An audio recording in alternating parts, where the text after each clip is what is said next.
여러분 안녕하세요. 발칙한 뉴스 정혜림입니다. 여러분, 지난해 여름 뜨겁게 달궜던 뉴스 중에 하나, 총리실 민간사찰 파문 다들 기억하시죠? 어느새 역사의 뒤안길로 사라져버린 것 같은 느낌이 들기도 하는데요. 당시에 검찰이 딴에는 수사를 하겠니 어쩌니 반드시 한치의 의혹도 없이 파헤치겠다라고 이야기를 했던 것은 같은데 대체 어떻게 끝났는지, 누가 책임을 지게 됐는지, 그리고 그 사찰의 진짜 배우가 누구였는지까지는 아직도 밝혀진 게 없습니다. 흔히 말하는 용두사미식 결론이 난 거죠. 그런데 그렇게 흐지부지 하면서 능력 없이 끝났던 검찰이요, 이 민간사찰 파문의 피해자인 김종익 씨를 불구속 기소했다는 보도가 올라와 있습니다. 횡령 혐의라고 하는데요. 갑자기 뜬금없이 웬 횡령 혐의? 어처구니가 없으시죠? 음악 듣고 와서 갑자기 왜 검찰은 김종익 씨를 불구속 기소하게 되었나 이야기를 나눠보도록 하겠습니다. 정말 지난 여름에 이 PD 수첩 때문에 많은 이 시청자들이, 많은 네티즌들, 국민들이 이 국가가 이렇게까지 사람을 탈탈 털어서 베껴먹을 수 있구나 이런 생각을 하게 됐던 중요한 이야기였죠. 총리실, 국무총리실 공직윤리지원관실이죠. 정확히 그곳에 민간인 불법 사찰 건 관련해서 PD수첩이 보도를 하면서 세상에 본격적으로 알려지게 됐고요. 이 PD수첩편 덕분에 파문이 많이 커져서 시청자들, 국민들의 분노도 만만치 않았고 계속해서 언론에도 오르내렸던 것 같습니다.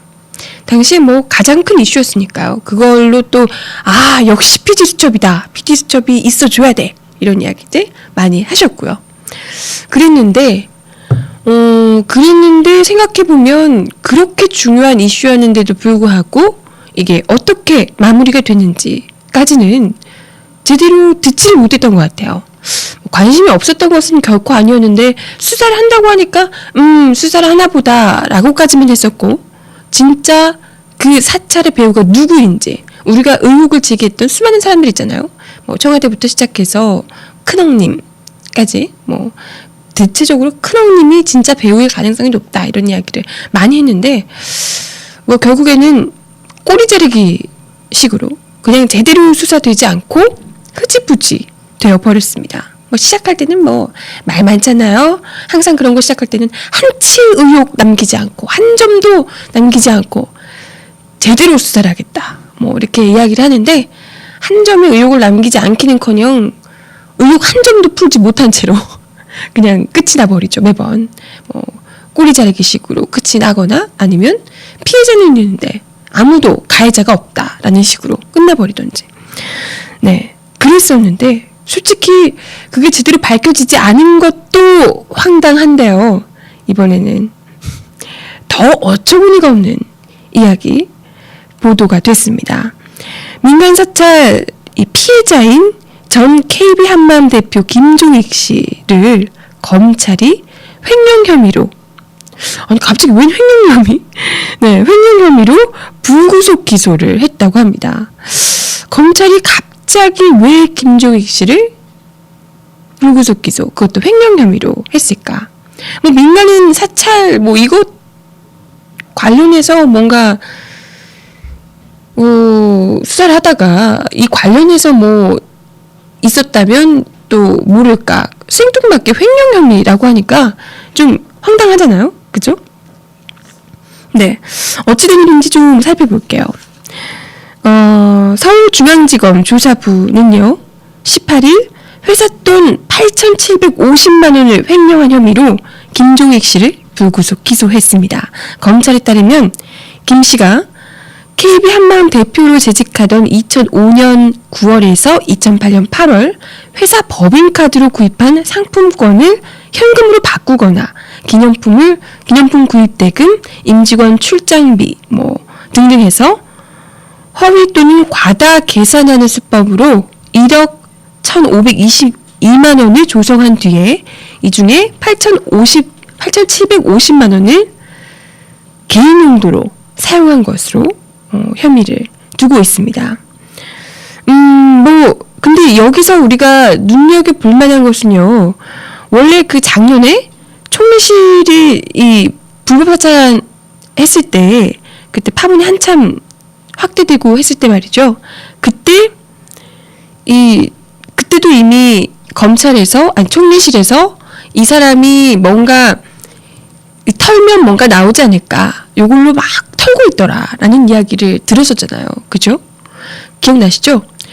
이 총리실이 이 사람이 이명박 대통령의 비판하는 BBK 관련한 거였나요? 어쨌든 그 영상을 자기 홈페이지에 올린 것을 보고 이 사람이 현 정권이 아니라 과거 정권 실세들하고 뭔가 연관이 있다. 이 사람들에게 돈을 대주는 것이다. 뭔가 지원자다라는 것을 캐기 위해서 그냥 지레짐작한 거죠. 그러기 위해서 이 사람의 모든 것을 다 훑었단 말이죠. 이것 털고 저것 털고. 그랬는데 당시 그 PD수첩에서는 털었는데 보통 그 정도 털면 이 정도 위치에 있는 사람이 뭔가 나올 법도 한데 아무것도 안 나와서 그래서 굉장히 곤혹스러워하고 있다. 이런 이야기를 PD수첩에서 했단 말이죠. 그랬는데 그렇게 열심히 털시더니 뭔가 나오긴 하나 나왔나 봐요. 근데 이게 진짜인지 아닌지는 모르겠으나 어쨌건 검찰이 이 김종익 씨가 회사 돈 8천여만 원을 개인 용도로 은닉해서 사용했다라는 식으로 이야기를 불구속 기소를 했다고 합니다. 근데 지난 2008년에서 9년 사이에서도 이 서울 동작경찰서가 총리실로부터 요 혐의를 받고 수사를 의뢰받고 경찰서가 김씨 계좌하고 막 샅샅이 뒤졌었는데 그때도 횡령 흔적을 찾지 못했었다 그래요. 근데 그때 찾지 못했던 게 지금 와서 새롭게 나왔을까 싶기도 한데요. 일부러 만들어냈지는 않았겠죠? 네, 설마. 그랬다고 하네요. 아무튼 이번 그 수사 과정에서 검찰이 또 한 번 죄송해요. 네, 또 한 번 사찰을 했다고 이야기가 또 나오고 있네요. 검찰이 이 김씨 모든 회사 장부를 다 뒤지고 심지어 경조사비, 어떤 사람에게 결혼식 때문에 찾아갔는데 결혼식에 축의금은 얼마 냈냐. 네. 갑자기 왜 이렇게 재채기가 죄송해요. 네, 축의금 얼마 냈냐를 상대방에게 직접 전화를 걸어서 그때 김종익 씨가 거기 결혼식 갔죠? 축의금 얼마 냈어요? 이런 것까지 일일이 물어보고 다녔다고 하네요. 그래서 이 변호사 측에 따르면 김종익 씨가 대표를 재직하던 시기에 법인카드도 쓰지 않고 별도 판공비도 없었다. 그런 사람이 월 평균 200만 원의 비자금을 조성해서 개인 용도로 썼다는 게 말이 되냐? 응? 김 씨는 불법 하차 이후 극심한 우울증을 앓고 있는데 국가가 국민할 때 이렇게까지 해도 되는 것이냐라는 이야기를 하고 있다고 합니다. 근데 여러분, 여기서 더 웃긴 게 뭔지 아세요?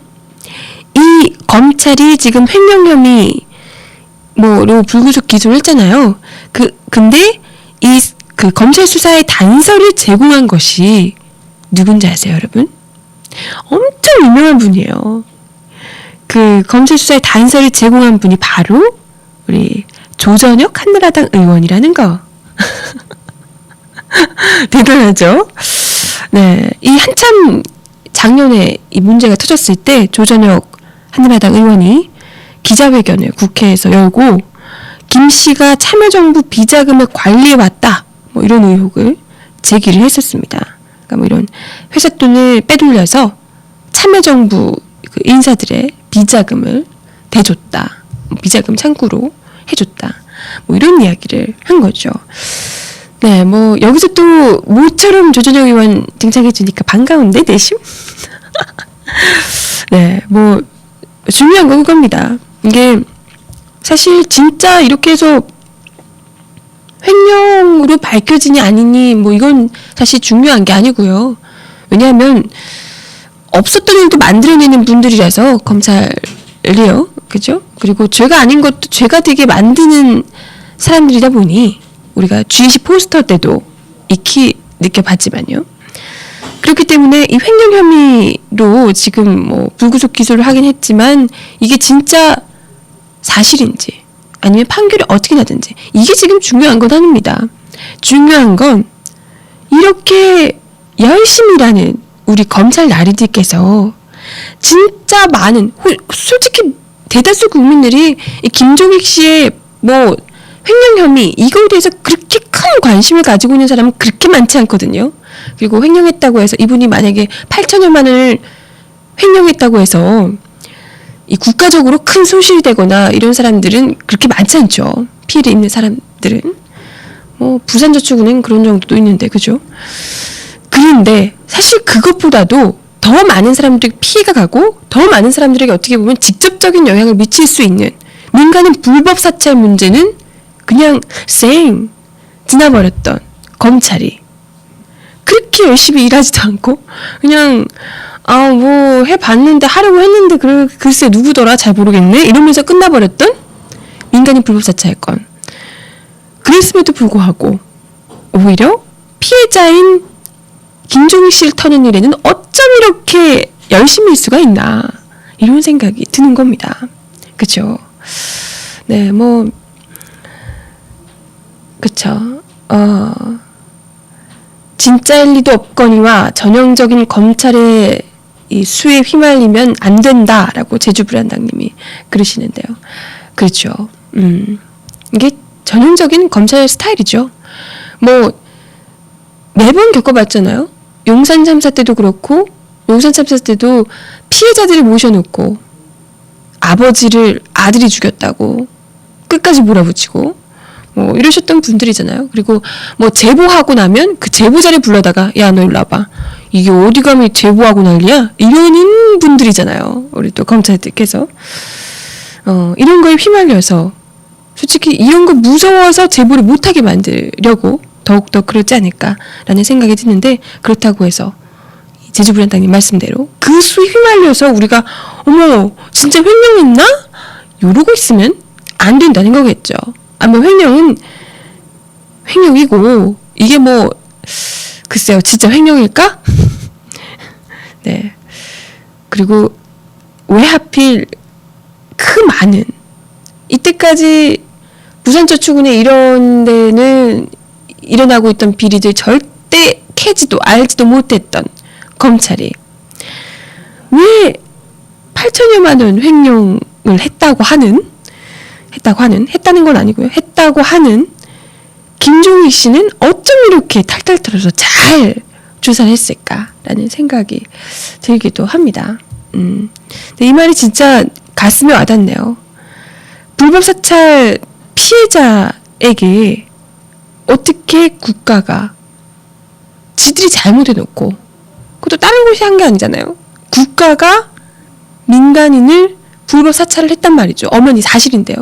이에 대해서 보상을 해주기는커녕 오히려 이 사람을 잡아서 탈탈 털면서 어떤 거 네가 어떤 식으로 죄를 저질렀는지 내가 캐던지 아니면 뭔가라도 만들어주겠다라는 심사를 가지고 이렇게 옥죄고 있는 거. 이게 과연 국가가 국민에게 할 만한 일인가라는 생각이 거듭 듭니다.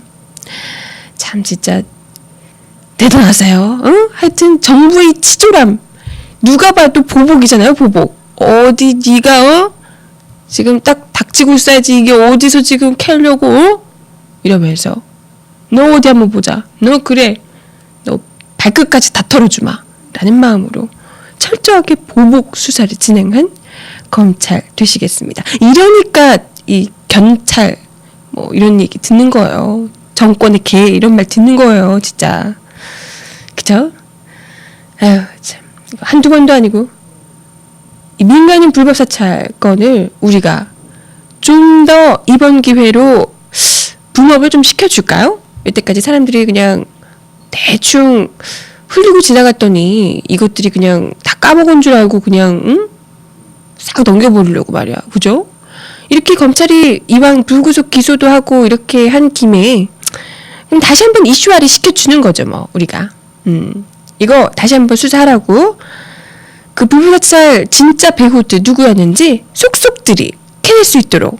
아, 검찰이 이런 거 하고 있는 거 보니까요, 할 일이 없어. 내가 보건데.